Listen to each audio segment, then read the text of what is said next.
whether it be intellectually, whether it be physically, whatever the case may be, we respect that. And that's why we tend to say that this person is built different, or that they are different, and we appreciate that.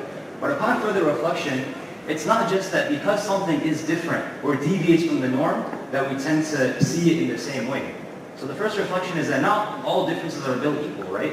Somebody who perhaps dresses a certain way, or talks a certain way, or acts a certain way, we perhaps would actually look at that kind of person and feel weirded out by them, that we don't feel comfortable in that kind of presence. So not all differences are built in the same way.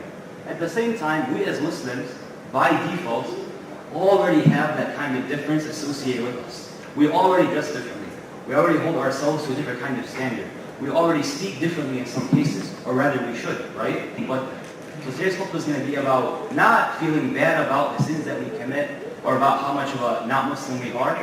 Rather, what I want to focus on is giving ourselves that paradigm shift, to better understand what is it that we're here for, how it is indeed the fact that you are different, or rather how to actually hold yourself to that kind of a standard. That it's really important that we recognize that we as Muslims, we need to hold ourselves to a higher level of a standard in every single avenue that we work with, whether it's in private or in public or with others. And the first ayah that kind of points us in that direction is a beautiful one in Surah Al-Anfal, where Allah subhanahu wa ta'ala says, يَا أَيُّهَا الَّذِينَ آمَنُوا اسْتَجِيبُوا لِلَّهِ وَلِلرَّسُولِ إِذَا دَعَاكُمْ لِمَا يُحْيِيكُمْ. O you who believe, answer the call of Allah subhanahu wa ta'ala and His Messenger when they call you to that which, there's a blank here. Of course, there's a word here, obviously, but if you pause there, you would think, okay, we're going to answer the call of Allah subhanahu wa ta'ala to that which maybe gives us success, takes us to Jannah, maybe gives us happiness, but no, lima yuhyikum, that which gives you life.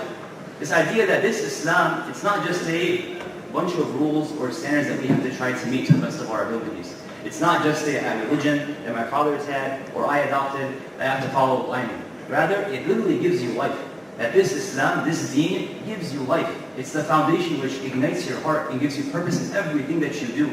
What's beautiful is that when you look at every small thing that you do, whether it be your slaves or the students here, or the work if you're working, or being a family man, whatever the case is, every small deed that you do is given a greater purpose. It's given greater meaning because of this faith, because of this deen.